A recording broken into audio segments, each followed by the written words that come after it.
உலகெங்கிலும் உள்ள மிதுனராசி அன்பு சொந்தங்களுக்கு வணக்கம். அன்பான மிதுனராசிக்காரங்களே, உங்க வாழ்க்கையை பத்தி ஒரு விஷயம் நிச்சயமா நடக்க போறத சொல்ல போறேன். அதாவது நீங்க யோசிக்கிற வேகத்துக்கு யாராலையுமே யோசிக்க முடியாது. ஆனா கடந்த சில வருஷமா அந்த யோசனை எதுவுமே பலிக்கிறது இல்லை. மனக்குழப்பம், வேலையில மந்தம், உறவுகள்ல குழப்பம், எதை ஆரம்பிச்சாலும் முடிக்க முடியலன்னு தோணியிருக்கும் இல்லையா? ஆனா இனி அந்த மூடு பனி காலம் முடிஞ்சாச்சு. இருக்கு, ஆனா இல்லைங்கிற வாழ்க்கை நிலையும் முடிஞ்சிருச்சு. 200 ஆண்டுகளுக்கு பிறகு பிரபஞ்சம் உங்க ராசிக்கு நேரா ஒரு தெய்வீக ஒளியை தரப்போகுது. அதாங்க சூரியன் மற்றும் குருவினால உருவாகும் கேந்திர திருஷ்டி யோகம். சூரியனுடைய ஒளியும் குருவின் ஞானம் இரண்டுமே உங்க வாழ்க்கையை புதிய திசைக்கு தள்ள போகுது. தீபாவளினா என்னங்க? வெளிச்சத்தின் பண்டிகை. அந்த நாளில் தாங்க இந்த கேந்திர யோகம் உருவாகுது. இதனால இந்த யோகம்ங்கிறது உங்க வாழ்க்கையில அதிர்ஷ்டத்துடைய தீபத்தை ஏற்றி வைக்க போகுது. உங்க மனசு, உடைய தொழில், உடைய உறவுகள் மூன்றிலுமே ஒரு புதிய உயிர் வரப்போகுது. உயிரிழந்து நடப்போன மாதிரி வாழ்க்கை இருக்குப்பா, எதுவுமே சிறப்பா இல்லைன்னு சொல்லக்கூடிய மிதுனராசிக்கு இனி புதுசா நீங்க பிறந்து வந்த மாதிரி அப்படி ஒரு அதிர்ஷ்டகரமான வாழ்க்கை அமைய போகுது. மிதுனராசிக்காரங்களே, இது ஒரு சாதாரண ஜோதிட யோகம் இல்ல. எப்போ வரக்கூடிய அந்த யோகம் இந்த யோகம் அதெல்லாம் கிடையாது. 25 வருஷம் 30 வருஷம் அப்படி கூட கிடையாது. 200 ஆண்டுகளுக்கு பிறகுதான் இந்த குருவும் இந்த சூரியனும் இதே தீபாவளி அன்னைக்கு இந்த தீப திருநாள்ல முன்னாடி இருந்திருக்காங்க. அதனால அந்த யோகம் உருவாகி இருக்கு. அந்த யோகம் இந்த 200 ஆண்டுகள் கழித்து இந்த தீபாவளி அப்போ உருவாகுது. இதனால எல்லா ராசிக்காரர்களுக்குமே அதிர்ஷ்டம் உண்டு. இதுல குறிப்பா மிதுன ராசிக்கு பேரதிர்ஷ்டம்னு சொல்லலாம். ஸோ உங்களுடைய கனவுகள் எல்லாமே நிஜமாக போகுது. உங்க வாழ்க்கையை ஒளிர வைக்க ஒரு தெய்வீக திருப்பம் இப்போ கிடைக்க போகுது.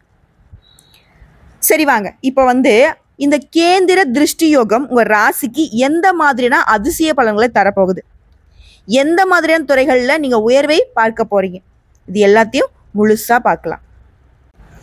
இப்போ இந்த சூரியனும் குருவும் எந்த இடத்துல இருக்காங்க, அந்த கேந்திர பார்வை மிதுன ராசிக்கு என்ன பலன் தருது, தொழில, கல்வியில, குடும்பத்துல, பொருளாதாரத்துல, இப்படி எல்லா விதங்களையும் என்ன மாதிரியான அதிர்ஷ்ட மாற்றம் வரப்போகுது பார்ப்போமா? அதுக்கு முன்னாடி நம்ம வாழ்க்கையில வெளிச்சத்தை தரக்கூடிய, நம்ம வாழ்க்கைக்கு ஒரு திருப்பு முனையை தரக்கூடிய, நம்முடைய வாழ்க்கைக்கு இத்தனை காலமா இல்லாத ஒரு அதிர்ஷ்டத்தை தரக்கூடிய குருவையும் சூரிய பகவானையும் வணங்கி இந்த பதிவை நம்ம தொடங்கும். ஸோ இந்த பதிவை பார்க்கக்கூடிய இந்த தருணத்தில் மிதுன ராசிக்காரங்களே, இந்த பதிவு உங்களுக்கு வெளிச்சத்தை கண்டிப்பா உருவாக்குங்கிறத நம்பிக்கையோட வச்சுக்கோங்க. இப்போ மனதார ஓம் சூர்யாய நமக, ஓம் குரு பகவானே போற்றி போற்றி, இந்த 2 தெய்வங்களுடைய மந்திரத்தை 3 முறை உச்சரிங்க. முடிஞ்ச கமெண்ட் பாக்ஸ்ல எழுதுங்க. ஏன் அப்படின்னா இந்த அதிர்ஷ்டங்கள் உங்களுக்கு வேலை செய்ய ஆரம்பிக்கும். உங்க மனசுல உங்களுடைய வாயார நீங்க அந்த வார்த்தைகளை சொல்லும் பொழுது உங்களுக்குள்ளாக இருந்தே அந்த அதிர்ஷ்டங்கள் தொடங்குது. இதை உறுதிப்படுத்தக்கூடிய வகையில தான் இதை நான் சொல்றேன். புரியுதுங்களா? இப்போ இந்த 200 ஆண்டுகளுக்கு பிறகு தீபாவளியில உருவாகும் சூரியன் மற்றும் குருவினால இந்த கேந்திர திருஷ்டி யோகம் மிதுன ராசிக்காரர்களுக்கு அதிர்ஷ்டத்துடைய கதவை திறந்து வைக்க போகுது. அன்பான மிதுன ராசிக்காரங்களே, நீங்க எப்பவுமே யோசிக்கிறதுல கில்லாடிங்க, அதி புத்திசாலியும் கூட. ஆனா சில காலமா என்னதான் நம்ம புத்திசாலியா அறிவாளியா யோசிச்சாலும் திட்டம் போட்டாலும் என்ன பண்ணாலும் கரெக்டா தொடங்குது, சரியா போகிற மாதிரி தான் இருக்கு. ஆனா முடிவு என்னமோ நமக்கு ஒன்றும் இல்லாம தான் முடிஞ்சு போகுது. மண்ணோட மண்ணா போகுது, வீண் முயற்சியா போகுது, விரைய செலவா போகுது. ஒன்றுத்துலையுமே நல்ல மாற்றமே இல்லை இல்லையா? இப்போ மிதுனராசிக்காரங்க மாற்றம்னா என்னன்னு கேள்வி கேட்கக்கூடிய அளவுக்கு வந்துட்டீங்க. மற்றவனுடைய வாழ்க்கைக்கு நல்லதொரு மாற்றத்தை தரக்கூடிய இடத்துல இருந்த நீங்க இப்போ உங்க வாழ்க்கையே பார்த்தீங்கன்னாக்க கேள்விக்குறியா நிக்குது. ஸோ முழுசா எதையுமே செய்யவும் முடியல, புரிஞ்சுக்கவும் முடியல, ஏன் வாழ்றோன்ற அளவுக்கு ஒரு வெறுத்து போன வாழ்க்கையும் மிதுன ராசி வாழ்ந்துகிட்டு இருக்கு. ஆனா இந்த தீபாவளி அந்த மர்ம விஷயங்களுக்கு, குழப்பங்களுக்கு ஒரு வித்தியாசமான பரிசு தரப்போகுது இந்த புத்திசாலியான மிதுன ராசிக்காரர்களுக்கு. இந்த 200 ஆண்டுகளுக்கு பிறகு உருவாகும் இந்த அரிதான தெய்வீக அமைப்பு சூரியன் குருவின் கேந்திர திருஷ்டி யோகம் சாதாரண யோகமா உங்களுக்கு இல்லை. இது உங்க மனசுல, உங்க வாழ்க்கையில, உங்க விதியில வெளிச்சம் காட்டக்கூடிய யோகம்ங்கிறத மறந்துடாதீங்க. ஸோ இதனால சத்தியமா உங்க வாழ்க்கையில நல்லதொரு மாற்றம் வரப்போகுது. இது அந்த தெய்வம் தரக்கூடிய சத்தியம். வாங்க, இந்த யோகம் உங்களுக்கு எப்படிப்பட்ட மாற்றத்தை கொடுக்க போகுது நிதானமா சொல்றேன். நிறைய விஷயங்கள் உள்ளர்த்தங்கள் இருக்கும். இந்த பதிவை ஸ்கிப் பண்ணாம பாருங்க. அதாவது தீபாவளி அப்படின்னாவே செலவு, கஷ்டம், நாமெல்லாம் என்னைக்கு நல்லா இருக்க போறோம் அப்படின்னு யோசிச்ச உங்களுக்கு இந்த தீப திருநாள்ல இருந்து சந்தோஷமான வாழ்க்கை தொடக்கமாகுது. அந்த நம்பிக்கையோட இந்த பதிவை தொடர்ந்து பாருங்க. முதல்ல திருஷ்டினா என்னங்க? பார்வை. கண் திருஷ்டின்னு சொல்லுவோம் இல்லையா? கண் பார்வை தான். பொல்லாத கண்ணுப்பா அப்படின்னு சொல்லுவோம் இல்லையா? அதுதான். கேந்திரம் அப்படின்னாக்க நம்மளோட வாழ்க்கையில் இருக்கக்கூடிய 4 முக்கிய தூண்கள். இப்போ தனிநபர் ஒருத்தர் இருக்காங்க அப்படின்னாக்கா அவங்களுக்கு 1ஆம் பாவம், குடும்பம் 4ஆம் பாவம், உறவு 7ஆம் பாவம், தொழில் 10ஆம் பாவம். இந்த 4 பாவங்களும் இந்த யோகத்தால வலுப்பெறுவது, மாற்றமாகிறது, இதெல்லாம் தப்பா இருந்தா கூட அதை சரி பண்றது தான். சூரியன் அப்படின்னாக்கா ஆற்றல், குரு அப்படின்னாக்கா ஞானம். இருவருமே கேந்திர திசையில ஒருத்தரை ஒருத்தர் பார்க்கிறது ஒரு சமநிலை சக்தியை உருவாக்குது. அந்த சக்தி உங்களுடைய மன வலிமையும் நீங்க முடிவெடுக்கக்கூடிய திறனையும் அதிகப்படுத்துது.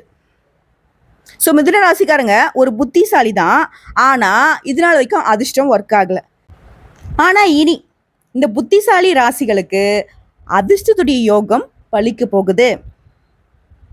இந்த தீபாவளியில சூரியன் துலாம் ராசியில இருக்காரு, 5ஆம் பாவம். குரு ரிஷப ராசியில இருக்காரு, 12ஆம் பாவம். இது மிதுனத்திற்கு.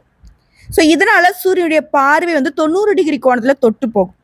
இது மிதுன ராசிக்கு மனசுல இருந்த பயம், குழப்பம், தாமதம் எல்லாத்தையுமே கரைய வைக்க போகுது.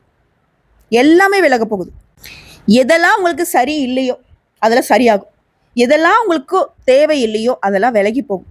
மிதுனராசியை பொறுத்த வரைக்கும் சொல்லிட்டு செய்யக்கூடியவங்க, சொல்லிட்டு சிந்திக்கக்கூடியவங்க இல்லையா? இந்த யோகம்ங்கிறது உங்களை சிந்தித்து சொல்ல வைக்குது. யோசிக்காம சொல்லிடுவீங்க, அப்புறம் இது சொல்லியிருக்க கூடாதோ அப்படின்னு யோசிக்கக்கூடிய ஆட்கள் தான் நீங்க. நிறைய கஷ்டங்களுக்கு காரணம் இதுவாகவும் இருக்கு. ஆனா இனி இந்த யோகத்தால ஃபர்ஸ்ட் யோசிப்பீங்க, அப்புறம் தான் சொல்லுவீங்க. ஓகேவா?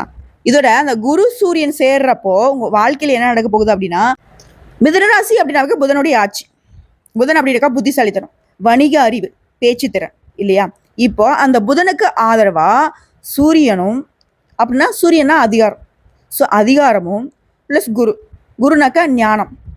இப்போ புத்தி, அதிகாரம், ஞானம் இது 3ம் சேரப்போகுது. இதனால உங்களுக்கு வரக்கூடிய 3 பெரிய மாற்றங்கள். முதல் விஷயம், வாய் சாமர்த்தியம் அதிர்ஷ்டமா மாறும். பேச்சு வழியே வாய்ப்பு, பேச்சு வழியே வளர்ச்சி. பேச்சு தான் உங்களுடைய ஆயுதமா செயல்பட போகுது. அதே போல மன அமைதி திரும்புது. கடந்த சில மாதங்களாக மன அழுத்தம், தூக்கம் இல்லை, குழப்பம், என்ன பண்றேன், ஏது பண்றோம், நஷ்டம், கஷ்டம், இது எல்லாமே சரியாகுது. இப்ப தெளிவான மனசோட முடிவெடுக்க போறீங்க. தீர்க்கமான முடிவெடுக்க வழி உண்டு. அதே போல சூழ்நிலைகள்ல முன்னேற்றம். சொல்லுவீங்க இல்லையா, எந்த ஒரு சூழ்நிலையுமே சாதகமா இல்லை, நாளும் பொழுதும் எனக்கு நல்லதா இல்லை, ஏண்டா பிறந்தோம், ஏண்டா இருக்கோன்ற அளவுக்கு வெறுத்து போன வாழ்க்கையை வாழ்றேன் அப்படின்றது மிதுனத்துடைய குமுறல். ஸோ இந்த குமுறல் அப்படிங்கிறது நீங்க எதிர்பார்க்காத நபர்கள் உங்களுக்கு உதவி செய்ய வராங்க. சூழ்நிலை சாதகமா நிக்குது. இதனால வரைக்கும் சூழ்நிலை எப்படி இருந்துச்சு? பயங்காட்டிட்டு இருந்துச்சு. எப்ப என்ன நடக்குமோ, இந்த வயிற்றுல நெருப்பை கட்டிட்டு இருக்கான்னு சொல்லுவாங்க, நெஞ்சில கல்லளி போட்ட மாதிரி இருக்கு, நெஞ்சு பாரமா இருக்கு, இந்த மாதிரி ஒரு சில விஷயங்கள் சொல்லுவாங்க பாத்தீங்களா? ஒரு மாதிரி அழுத்தமா, விட்டா அழுதுருவேன், அந்த அளவுக்கு எனக்கு கஷ்டம் இருக்குன்னு சொல்லுவாங்க. அப்படியெல்லாம் மறைத்து வைத்திருக்கக்கூடிய துக்கங்களோட வளம் வந்த மிதுனராசி அது எல்லாமே தவிடு பொடி ஆகுது. உங்களை விட்டு சுத்தமா எல்லாமே சீர்படுது. இதுதான் மொதல் விஷயம். எதிர்பார்க்காத வகையில எதிர்பாராதவங்க கிட்ட உதவிகள் வரும். பண உதவியில இருக்கட்டும், மற்ற விஷயங்கள்ல இருக்கட்டும், அன்பும் ஆதரவும் பெருகி நிக்குது. அதுதான் முக்கியமா 7 பலன்கள் சொல்றேன். இதுதான் பெரும்பாலான உங்களுடைய எதிர்பார்ப்புக்கு தகுந்த ஒரு விளக்கமா இருக்கும். ஃபர்ஸ்ட் பொருளாதாரம். இதுதான் இப்போ கலியுகத்துல பெரும் பங்கே. ஸோ நிதிநிலை மெதுவா உயருது. புதிய வருமானத்துக்கான வழிகள் திறக்குது. உங்களுடைய நுண்ணறிவு உங்களுக்கு பணத்தை கொண்டு வர வைக்குது. பணம் பல வழிகளில் சேரும். ஒரு தொழில் பண்றீங்களா, 2-3 தொழில் பண்றதுக்கு வாய்ப்பா மீது. ஒரு உத்தியோகமா, மேல் பதவியில வெளிநாடு போகக்கூடிய யோகம் கூட வருது. பெரிய பெரிய கம்பெனிலேருந்து வேலை வாய்ப்பு வரும். வேலையே இல்லைம்மா, வேலை தேடிட்டு இருக்க, நல்ல வேலை வாய்ப்பு கிடைக்கும். அதிகார தோரணா மின்னுற போறீங்க. அடுத்தது தொழில், புதிய பொறுப்புகள், பதவி உயர்வுகள்லாம் வாய்ப்பு இருக்கு. உத்தியோகத்துல தான் சரி, தனியார் துறையோ அரசாங்கத்துறையோ. பேச்சு திறனால மேலதிகாரிகளை கவர்ந்துருவீங்க. நீங்களே மேலதிகாரிகளா மாற போறீங்க. வணிகம், மார்க்கெட்டிங், மீடியா, கல்வி, தகவல் தொடர்பு துறைகள்லாம் லாபம் உயருது. கொடிகட்டி பறப்பீங்க. குடும்ப வாழ்க்கை, உறவுகள் மீண்டும் இணையும். நீ வேண்டாம் நான் வேணாம், சண்டை சச்சரவு, எந்த ஒரு நல்லது கெட்டதுக்கும் சேராமலாம் கூட உறவுகள் இருந்திருக்கலாம். ஆனா இப்போ அந்த பழைய பிரிவுகள் எல்லாமே நீங்குது. ஒத்துமையா இருக்க போறீங்க, ஒன்று சேர போறீங்க. கணவன் மனைவி உறவுலாம் சிறப்பா இருக்க போகுது. ஓகேங்களா? கணவர் மனைவி கிட்டலாம் நல்ல ஒத்துழைப்பு இருக்கும். அடுத்து படிப்பு, மாணவர்களுக்கு புத்தி சக்தி கூடுது, சிந்தனை தெளிவாகுது, தேர்வுகளில் எதிர்பாராத வெற்றி. அரசாங்க உத்தியோகத்துக்குலாம் ட்ரை பண்ணினாக்கா சாத்தியம் சிறப்பாக இருக்குது. அரசாங்க அதிகாரி தான் நீங்கள், எழுதி வச்சுக்கலாம். அதே போல் மன அமைதி. மிதுனம் எப்பவுமே மூளையோட வாழ்கிறவங்க, இதனால் மனசு வந்து அமைதியாகவே இல்லை. சதா நேரம் குழப்பம், அந்த பிரச்சனை இந்த பிரச்சனை, இது என்ன பண்ணுறது அது என்ன பண்ணுறது, அந்த மாதிரி ஒரு பதட்டமாகவே இருந்தீங்க. இதே பறி கொடுத்த மாதிரி இருந்தீங்க. இப்போ அது எல்லாமே நமக்கு கிடைச்ச மாதிரி, இந்த உலகமே நம்ம கைக்குள்ள அடங்கின மாதிரி, இந்த பிரபஞ்சம் உங்களுக்கு வழி விட்ட மாதிரி, இந்த பிரபஞ்சமே உங்களுக்கு ஆசீர்வாதம் பண்ண மாதிரி ஒரு நிம்மதி பெருமூச்சு விட போறீங்க. மன அமைதியாகும். தியானம், வாசிப்பு, யோகா இதெல்லாம் இன்னும் கூடுதலான நல்ல பலன்களை கொடுக்கும். மிதுன ராசி இதெல்லாம் ஃபாலோ பண்ணிக்கோங்க. அதிர்ஷ்டம் அப்படின்னு கேட்டிங்கன்னா, கடந்த 2 வருஷமா உங்களுக்கு இருந்த தடை, தாமதம், சிக்கல்கள் எதுவா வேணா இருக்கட்டும், உங்களுக்கு பிரச்சனை இருந்த எல்லாமே இப்போ சரியாகுது.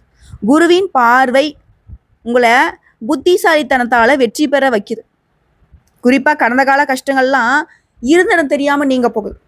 இப்போ மிதுனராசி பொறுத்தவரைக்கும் கடந்த 2 வருஷமா மனக்குழப்பம், சொந்த பந்தங்களில் பிரிவு, பணம் இல்லை, கடன், உடல் சோர்வு, எல்லா விதத்துலையுமே ஒன்றும் இல்லை, ஜீரோ மாதிரி இருந்துட்டீங்க. ஆனால் இப்போ ஹீரோவாக மாற போறீங்க. 0 to ஹீரோ. ஆனால் குரு வந்து இப்போ 12ஆம் பாவத்தில் இருந்து விடுதலை சக்தியை தரப்போறார். சூரியனின் பார்வையால் உங்களுடைய தன்னம்பிக்கை மீண்டும் கொடி கட்டி பறக்க போகுது. தன்னம்பிக்கை, தைரியத்தோட எதையும் ஒரு கை பார்க்கலன்ற அளவுக்கு உங்களை பார்க்கக்கூடிய எதிரிகள்லாம் வந்துட்டு மறந்து போவாங்க. என்னடா அது, எவ்வளோ பூச்சி மாதிரி இருந்தால் இப்போ பார்த்தாக்க என்ன புலி மாதிரி சீர்றானே, இப்படியா இவளா, இப்படிலாம் இருக்க மாட்டாளே, எப்போ பார்த்தாலும் திட்டு வாங்கிட்டுலாம் இருப்பா, இப்போ என்ன இவ்வளோ தெளிவாக பேசுகிறா, இவ்வளோ தெளிவாக வேலை செய்கிறா, இவளுக்கா இந்த பதவி கிடைச்சிருக்கு, இவளுக்கிட்டே இவ்வளோ காசு இருக்குது, இவளா இந்த மாதிரிலாம் வேலை செய்கிறா அப்படின்ற அளவுக்கு மற்றவங்க வியந்து போகக்கூடிய அளவுக்கு மிதுனராசி ஆண்கள், பெண்கள், சின்னவங்க, பெரியவங்க எல்லாருக்கும் வியப்பை தர போறீங்க. உங்களுடைய புத்திசாலித்தனம் அந்த அளவுக்கு மீண்டும் துடிப்போட வேலை செய்ய போகுது. இது ஒரு மீண்டும் தொடக்கம் அப்படின்னு சொல்லலாம். இந்த காலம் நேரம்லாம் உங்களுக்கு கனவுகளை நனவாக்க வந்திருக்கு. நீங்களே கைவிட்ட கனவுகள் கூட இப்ப மீண்டும் உயிர் பெற போகுது. இதுலயே குறிப்பா மிதுனராசி ஆண்களுக்கு புதிய பொறுப்பு, வெளிநாட்டு வாய்ப்பு, செல்வாக்கு, மன உறுதி எல்லாம் பெருகுது. பெண்களுக்கு குடும்ப அமைதி, உடல் ஆரோக்கியம் மேம்படுது. பிள்ளையுடைய கல்வியில பெருமை தரக்கூடிய தருணம். மாணவர்களுக்கு குருவின் பார்வை கல்வி பாவத்தை வலுப்படுத்து. சிறந்த வழிகாட்டி, பயிற்சி, வாய்ப்புகள் எல்லாமே கிடைக்கும். அடுத்த வணிகம் செய்றீங்க, தொழில் பண்றீங்க அப்படின்னா பேச்சால வாடிக்கையாளர்களை கவர்ந்து வாடிக்கையாளருடைய எண்ணிக்கையை உயர்த்த போறீங்க. மார்க்கெட்டிங் துறையில உச்ச நிலையை அடையக்கூடிய வாய்ப்பு கிடைச்சிருக்கு. ஸோ இப்படிப்பட்ட இந்த யோகங்கள் உங்க வாழ்க்கையில பொற்காலத்தை துவக்கி வச்சிருக்கு. குறிப்பா செல்வம் மற்றும் வருமானம், எதிர்பாராத நிதி ஆதாயங்களை பெறுவீங்க. புதிய வருமானம் ஈட்டக்கூடிய வாய்ப்புகள் உருவாகுது. தொழில்ல அதீத லாபம், வேலையில் இருக்கிறவங்களுக்கு திடீர் ஊதிய உயர்வு, நிதி ஆதாயங்களை பெறுவீங்க. பணம் தாங்க பெரும்பாலும் வேலை செய்யுது. உங்களுடைய பழைய முதலீடுல இருந்து கூட இப்ப நல்ல லாபம் கிடைக்கும். இந்த நேரத்தில் பெரிய ஒரு தொகை கைக்கு வரும். சொத்து, நிலம், பலம்னு சொல்லிட்டு எல்லா விதங்கள்லையுமே சௌபாக்கியம் கிடைக்குது. சொத்துக்களால் லாபம் கிடைக்குது. நீங்க ஒரு வீடு வாங்க நினைப்பீங்க, 2-3 வீடு வாங்கக்கூடிய அளவுக்கு பணம் சேரும். சொத்து வாங்கக்கூடிய யோகம் இருக்கு. உடைய எல்லா திட்டங்களுமே இப்ப வெற்றி பெறும். குறிப்பா வேலை இல்லாதவங்களுக்கு நல்ல வேலை வாய்ப்பு கிடைக்கும். ஓகேவா? புதிய பொறுப்புகளை பெற போறீங்க. அரசியல்வாதிகள்லாம் வந்து நினைச்சதை சாதிக்க போறீங்க. மேலாம் நீங்க சொல்றதை கேட்கும். நீங்க கேட்ட பொறுப்புகளையும் நீங்க கேட்ட பதவிகளையும் கொடுப்பாங்க. ஸோ ஒட்டு மொத்தமாக எல்லா விதங்கள்லையுமே சாதகம். உங்களுடைய நீண்ட நாள் ஆசைகள் என்னவா வேணா இருக்கட்டும், அதெல்லாம் நிறைவேறும். எதிர்பாராத நல்ல செய்திகள் உங்களை வந்து சேரும். குடும்பத்துலேயுமே மகிழ்ச்சி அதிகமாகுது, பண சேமிப்பு உயருது, புதுசாக வீடு வாங்கக்கூடிய வாய்ப்பு வருது. வேலையில், தொழில, நிதித்துறையில முன்னேற்றத்தை பார்க்க போறீங்க. இந்த தீபாவளியிலிருந்து உங்களுடைய வாழ்க்கையில பண அதிர்ஷ்டத்தையும் நம்பிக்கையுமே அதிகமாக பெற போறீங்க. ஸோ இப்படிப்பட்ட இந்த யோகம் தரக்கூடிய பலன்களை நீங்க நிறைவா அனுபவிக்கணும். எந்த ஒரு தங்கு தட்டியும் வந்துடக்கூடாது. ஒருவேளை எனக்கு பயமா இருக்கு, இந்த யோகம் எனக்கு பழிக்குமான்னு கூட எனக்கு தெரியலன்னு யோசிக்கக்கூடியவங்களுக்கு தெய்வ வழிபாடு துணை உண்டு. பரிகாரம் வழிபாடு சொல்றேன், கேட்டுக்கோங்க. இப்ப பொதுவாகவே மிதுன ராசிக்காரங்க அப்படின்னா புதன் ஆட்சி. இதனால விநாயகர் மற்றும் விஷ்ணு வழிபாடு மிக சிறப்பு. வியாழக்கிழமையில குரு வழிபாடு. அந்த தினத்துல ஓம் பிரகஸ்பதேய நமக அல்லது ஓம் குரு பகவானை போற்றி போற்றி இந்த மந்திரத்தை 108 முறை ஜபம் செய்யணும். அதே போல புதன்கிழமையில புதன் பகவானை வசியப்படுத்தணும். ஓம் புத்தாய நமக இந்த மந்திரத்தை 108 முறை சொல்லணும். வியாழக்கிழமையில மஞ்சள் நிற ஆடைகளை பயன்படுத்தணும். மஞ்சள் நிற பொருட்களை கூட வச்சுக்கோங்க. மஞ்சள் நிற பொருட்களை தானம் கொடுங்க. அதே போல புதன்கிழமையில பச்சை நிறத்தை பயன்படுத்துங்க. பச்சை நிறத்திலான உணவுப் பொருட்களை எடுத்துக்கோங்க. பச்சை காய்கறியில இல்லாத ஏழை எளிய மக்களுக்கு தானம் கொடுங்க. பச்சை பயிறு மற்றும் வெல்லம் கலந்து பசு மாட்டிற்கு உணவளிக்க சிறப்பு. முடிஞ்சா அன்னதானம் செய்யறது பெரும் புண்ணியம் உங்களுக்கு. இந்த அதிர்ஷ்டத்தை பல மடங்கு மேம்படுத்தணும் அப்படின்னாக்கா புதன்கிழமையில கொஞ்சமாவது பச்சை பயிரோ பழமோ தானம் பண்ணுங்க. உங்களால முடிஞ்ச அளவுக்கு ஒருத்தருக்கோ 10 பேருக்கோ அன்னதானம் செய்யறதுமே சிறப்பு. இதோட ஏதாவது கோயிலுக்கு போனா சிறப்பா இருக்குமா அப்படின்னு கேட்டீங்கன்னா, காஞ்சிபுரம் வரதராஜ பெருமாள் கோயில், ஆலங்குடி குரு பகவான் ஆலயம், இந்த 2 இடங்களும் உங்களுக்கு மிகுந்த நல்ல பலன்களை தரக்கூடிய திவ்ய தேசங்கள். ஓகேவா? அதே போல வீட்டில் நீங்க பூஜை பண்றீங்க அப்படின்னா அனுதினமும் விஷ்ணு பகவானையும் குரு பகவானையும் சூரிய பகவானையும் வழிபாடு செய்யணும். ஸோ அன்பான மிதுனராசிக்காரங்களே, நீங்க எப்பவுமே இரட்டை மனநிலையில வாழக்கூடியவங்க. இனிமே அந்த 2 மனங்களுமே ஒரே திசையில உங்களை வெற்றி அடைய செய்ய போகுது. குருவின் ஞானமும் சூரியனின் ஒளியும் சேர்ந்திருக்கே, அது உங்க வாழ்க்கைய வெளிச்சத்தால நிரப்பாம விடாது. மிதுனராசினா புத்திசாலி, இப்போ அதிர்ஷ்டமும் உங்க பக்கம்தான். ஓகேங்களா? சிறப்பா இருப்போம். மிதுனராசினா சும்மாவா அப்படின்ற அளவுக்கு செம்மையா வாழ்ந்து காட்ட போறோம். எல்லாமே சிறப்பா மாறப்போகுது. சரிங்களா? ரொம்ப நல்லா இருக்க போறீங்க. தீப ஒளிங்கிறது மற்றவங்களுக்கு தீபாவளியே என்னவோ, அதான் மிதுனத்திற்கு சர வெடிதான். ரொம்ப அற்புதமான தீபாவளி. சரிங்களா? ஸோ அந்த வீடியோ பிடிச்சிருந்தா வீடியோக்கு ஒரு லைக் பண்ணுங்க. நம்ம சேனலை சப்ஸ்கிரைப் பண்ணி வச்சுக்கோங்க. மேலும் பிடிக்கினாக்கா ஃப்ரெண்ட்ஸ் அண்ட் ஃபேமிலிக்கு ஷேர் பண்ணுங்க. பர்டிகுலராக நீங்கள் மிதுன ராசியில எந்த நட்சத்திரத்தை சேர்ந்தவங்க, இந்த பதிவுங்கிறது மிதுன ராசி, மிதுன லக்னம், மிதுன ராசி கூட ஒவ்வொரு நட்சத்திரத்துக்குமே பொருத்தமாகும். நீங்க மிதுன ராசி அப்படின்னாக்க நான் மிதுனம் இந்த நட்சத்திரம் அப்படின்னு சொல்லிட்டு நீங்க எழுதுங்க. இது உங்க பெயருக்கு அதிர்ஷ்டத்தை ஒளிரூட்டும். இந்த கமெண்ட் பாக்ஸில் நீங்க எழுதக்கூடிய விஷயங்கள் புரிஞ்சுதுங்களா? அதாவது உள்ளதை உள்ளபடி அழுத்தம் திருத்தமாக உண்மையும் உழைப்பையும் கொண்ட மிதுன ராசிக்கு, புத்திசாலிகளுக்கு அதிகாரமும் அறிவும் சேர்ந்து அதிர்ஷ்டத்தை உங்க பக்கத்துல கொண்டு வந்து விட்டுருச்சு. அதை சேர்த்து வச்சுக்கிறதும் இல்லை விலக்கி வைக்கிறதும் உங்க பொறுப்பு. ஆனா அதிர்ஷ்ட காத்து உங்க பக்கம்தான். வாழ்த்துக்கள். வாழ்க வளமுடன். இப்பயே சொல்லிடுறேங்க, தீப திருநாள் நல்வாழ்த்துக்கள். ஏன்னா அன்னிலிருந்து உங்களுக்கு வெளிச்சம் ஆரம்பம். நன்றிங்க.